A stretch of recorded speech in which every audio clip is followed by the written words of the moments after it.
sáfù. Allahu akbar, Allahu akbar. Ashhadu an la ilaha illallah, ashhadu anna Muhammadan rasulullah.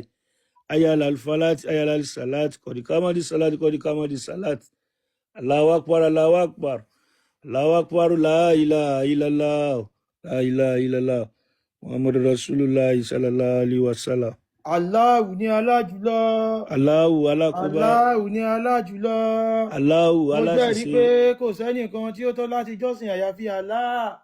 Mo jẹ́rìí pé Muhammadu ni òjíṣẹ́ Allah. Wá sí àdúrà, wá sí àṣeyọrí, sọ̀láàtì ti ṣe tán.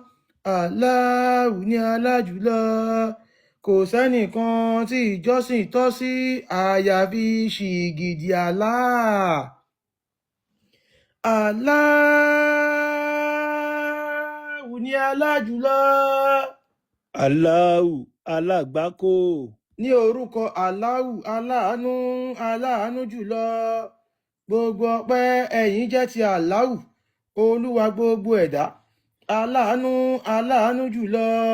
Olùkápá ọjọ́ ẹ̀san. Ìwọ nìkan ni à ń jọ́sìn fún. Ọ̀dọ̀ rẹ nìkan ni a wá oore sí. Fi ẹsẹ̀ wa nílẹ̀ lójú ọ̀nà tààrà.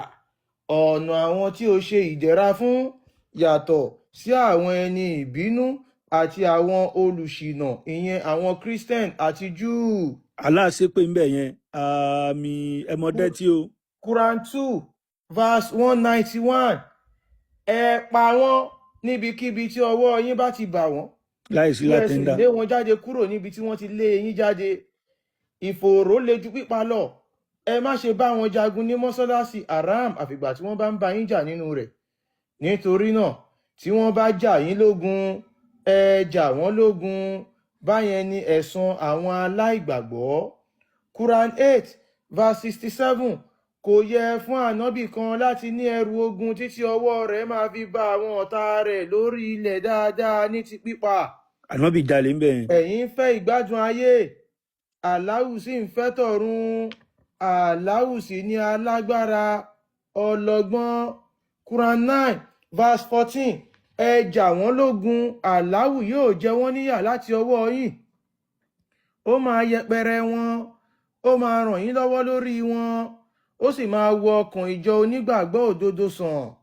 Quran 58 verse 22. O ò ní rí ìjọ kan tó gbàgbọ́ nínú Allahu àti ọjọ́ ìkẹyìn kí wọ́n máa nífẹ̀ẹ́ àwọn tó bá yapa Allahu àti òjíṣẹ́ rẹ̀, kódà kí wọ́n jẹ́ àwọn bàbá wọn tàbí àwọn ọmọ wọn tàbí àwọn arákùnrin wọn tàbí àwọn ìbátan wọn. Àwọn wọ̀nyẹn ni Allahu ti kọ ìgbàgbọ́ òdodo sínú ọkàn wọn. Allahu sì fi ẹ̀rí òdodo láti ọ̀dọ̀ rẹ̀ ràn wọ́n lọ́wọ́. Ó sì máa mú wọn wọ inú ọgbà ìdẹ̀ra, èyí tí odò ń ṣàn ní ìsàlẹ̀ rẹ̀. Quran 33 verse 61. Wọ́n di ẹni ìṣẹ́bilé níbikíbi tí ọwọ́ yín bá ti bà wọ́n. Ẹ mú wọn kí ẹ sì pa wọ́n tààrà. Quran 8 verse 17. Ẹ̀yin kọ́ lẹ pa wọ́n, ṣùgbọ́n Allahu ló pa wọ́n. Àti pé ìwọ kọ́ ló jùkò nígbà tí ó jùkò, àmọ́ dájúdájú Allahu ló jùkò. Nítorí kí Allahu lè fi àmì wò dáadáa kan àwọn onígbàgbọ́ òdodo láti ọ̀dọ̀ rẹ̀ ni. Quran 8 verse 39.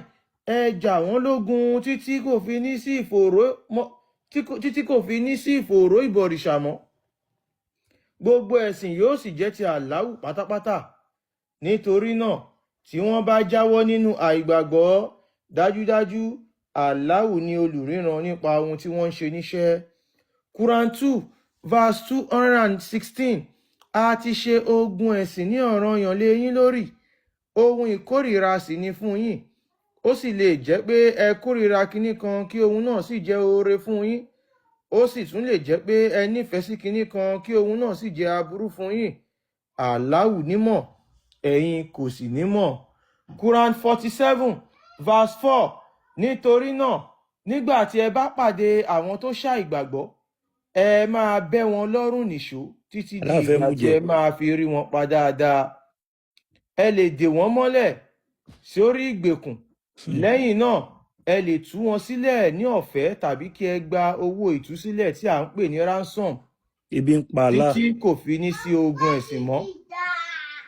Ìyẹn wà bẹ́ẹ̀ tí ó bá jẹ́ pé Allahu bá fẹ́ ìbágbẹ̀san fúnra rẹ̀ láì la ogun lọ, ṣùgbọ́n nítorí kí ó lè dán apá kan yín wò lára apá kan ni, àwọn mùsùlùmí tí wọ́n bá sì pa sí ojú ogun, Allahu kò ní sọ iṣẹ́ wọn di òfo. Allahu ni alájùlọ. Allahu alákòóbá. Ògo ni f'Olúwa mi àtóbi. Subhana Ògo ni rabbiyal f'Olúwa mi a'la. àtóbi. Subhana Ògo ni rabbiyal f'Olúwa mi a'la. àtóbi. Allahu ló mọ àwọn tó ń sìn ín. Rabbana walakal abuku. Allahu ni alájùlọ. Allahu aláṣìṣe. Ògo ni f'Olúwa mi àtóbi jùlọ. Ògo ni f'Olúwa mi àtóbi jùlọ. Subhana Ògo rabbiyal ni f'Olúwa mi a'la. àtóbi jùlọ. Allahu ni alájùlọ. Allahu alágbákò. Allahu ni alájùlọ. Allahu adabiru. Ògo ni f'Olúwa mi àtóbi jùlọ. Subhana rabbiyal Ògo ni a'la. f'Olúwa mi àtóbi jùlọ. Ògo ni f'Olúwa mi àtóbi jùlọ. Allahu ni alájùlọ. Allahu aṣinilọ́nà. Ní orúkọ Allahu aláàánú, aláàánú jùlọ. Ìgìdì Káàbà. Gbogbo ọpẹ́ ẹ̀yìn jẹ́ ti Allahu, Olúwa gbogbo ẹ̀dá. Aláàánú, aláàánú jùlọ. Olùkápá ọjọ́ ẹ̀san. Ìwọ nìkan ni à ń jọ́sìn fún. Ọ̀dọ̀ rẹ nìkan ni a wá oore sí. Fi ẹsẹ̀ wa nílẹ̀ lójú ọ̀nà tààrà. Ọ̀nà àwọn tí o ṣe ìdẹ̀ra fún yàtọ̀ sí àwọn ẹni ìbínú àti àwọn olùṣìnà, ìyẹn àwọn Christian àti Júù. Àmín. Quran 19 verse 71 to 72. Kò sí ẹnì kankan nínú ẹ̀yin Mùsùlùmí àyàfi kí ó wọ inú náà. Ó di dandan kí ó ṣẹlẹ̀ lọ́dọ̀ Olúwa rẹ̀. Lẹ́yìn náà, a máa gba àwọn tó bẹ̀rù Allahu là, a sì máa fi àwọn alábòsí sílẹ̀ nínú iná lórí ìkúnlẹ̀ wọn. Quran 9 verse 123.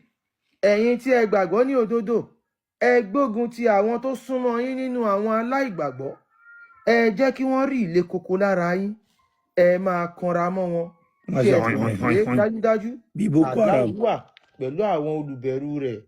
Quran 4 verse 89. Wọ́n fẹ́ kí ẹ ṣàìgbàgbọ́ gẹ́gẹ́ bí wọ́n ṣe ṣàìgbàgbọ́, kí ẹ lè jọ di ẹgbẹ́ kan náà. Nítorí náà, ẹ má ṣe mú ọ̀rẹ́ ààyò nínú wọn títí wọ́n fi máa kúrò nínú àìgbàgbọ́ wá sí inú Islam nítorí ẹ̀sìn Allahu. Tí wọ́n bá kẹ́yìn, tí wọ́n ní àwọn ò ṣe Ìsìláàmù mọ́, ẹ mú wọn kí ẹ sì pa wọ́n níbikíbi tí ẹ bá ti bá wọn. Kí ẹ má ṣe mú ọ̀rẹ́ ààyò tàbí olùrànlọ́wọ́ kankan nínú wọn. Quran 111. Ọwọ́ Àbílàábì méjèèjì ti ṣòfò. Allah ṣe pé mẹ́. Òun náà sì ṣòfò. Àwọn dúkìá rẹ̀ àti àwọn ohun tí ó ṣe níṣẹ́, ìyẹn àwọn ọmọ rẹ̀, kò sì ní rọ̀ ọ́ lọ́rọ̀ níbi ìyà. Ó sì máa wọ inú iná eléjò fòfò. Àti ìyàwó rẹ̀ aláàárù igi ìṣẹ́pẹ́ ẹlẹ́gùn, ó máa wọ náà. Igba ọ̀pẹ pọ̀npọ̀nrán máa wà ní ọrùn rẹ̀. Quran 9 verse 5. Nítorí náà, nígbà tí àwọn oṣù ọ̀wọ̀ bá lọ tán, ẹ pa àwọn ọ̀ṣẹbọ níbikíbi tí ẹ bá ti bá wọn. Ẹ mú wọn, ẹ séde mọ́ wọn, kí ẹ sì bá dè wọ́n ní gbogbo ibùba. Tí wọ́n bá sì ronú pìwàdà, tí wọ́n ń kírun, tí wọ́n sì ń yan sàká, ẹ yàgò fún wọn lójú ọ̀nà. Dájúdájú Allahu ni aláforíjì, aláàánú jùlọ. Quran 8 verse 12. Rántí nígbà tí Olúwa rẹ̀ fi mọ́ àwọn màláíkà pé dájúdájú èmi ń bẹ pẹ̀lú yín. Nítorí náà, ẹ fi ẹsẹ̀ àwọn tó gbàgbọ́ ní òdodo rinlẹ̀. Èmi Allahu yóò ju ẹ̀rù sínú ọkàn àwọn tó ṣàìgbàgbọ́. Nítorí náà, ẹ máa gé wọn lọ́rùn, kí ẹ sì máa gé gbogbo ọmọ ìka wọn. Quran 5 verse 33. Ẹ̀san àwọn tó ń gbógun ti Allahu àti òjíṣẹ́ rẹ̀, tí wọ́n sì ń ṣe ìbàjẹ́ lórí ilẹ̀, ni pé kí ẹ pa wọ́n, tàbí kí ẹ kàn wọ́n mọ́ igi àgbélébù, tàbí kí ẹ gé ọwọ́ wọn àti ẹsẹ̀ wọn ní ìpáṣípáyọ̀, tàbí kí ẹ lé wọn kúrò nínú ìlú wọn. Ìyẹn ni ìyẹpẹrẹ fún wọn nílé ayé, ìyà ńlá sì ń bẹ fún wọn ní ọ̀run. Quran 3 verse 161. Kò lẹ́tọ̀ọ́ fún ànábì kan láti jí mú nínú ọrọ̀ ogun síwájú kí wọ́n tó pín. Muhammadu jalè ń bẹ̀ yẹn. Ẹnikẹ́ni tí ó bá jí ọrọ̀ ogun mú síwájú kí wọ́n tó pín, ó máa dá ohun tí ó jí mú nínú ọrọ̀ ogun náà padà ní ọjọ́ àjíǹde. Lẹ́yìn náà, a ó san ẹ̀mí kọ̀ọ̀kan ní ẹ̀san ohun tí ó ṣe níṣẹ́ ní ẹ̀kúnrẹ́rẹ́, a ò sì ní ṣe àbòsí sí wọn. Allahu ni alájùlọ. Allahu alákòóbá. Ògo ni f'Olúwa mi atóbi. Subhana Ògo ni rabbiyal f'Olúwa mi azim. atóbi. Subhana Ògo ni rabbiyal f'Olúwa mi azim. atóbi. Allahu ló mọ àwọn tó ń sìn ín. Rabbana walakal abuku. Allahu ni alájùlọ. Allahu alágbákò. Ògo ni f'Olúwa mi atóbi jùlọ. Subhana Ògo ni rabbiyal f'Olúwa mi atóbi azim. jùlọ. Subhana Ògo ni rabbiyal f'Olúwa mi azim. atóbi jùlọ. Subhana rabbiyal Allahu azim. ni alájùlọ. Allahu aṣinilọ́nà. Allahu ni alájùlọ. Allahu ọba ayé jẹ́. Ògo ni f'Olúwa mi atóbi jùlọ. Subhana Ògo ni rabbiyal f'Olúwa mi azim. atóbi jùlọ. Subhana rabbiyal Ògo ni azim. f'Olúwa mi atóbi jùlọ. Subhana rabbiyal azim. Allahu ni alájùlọ. Allahu báńdíìtì.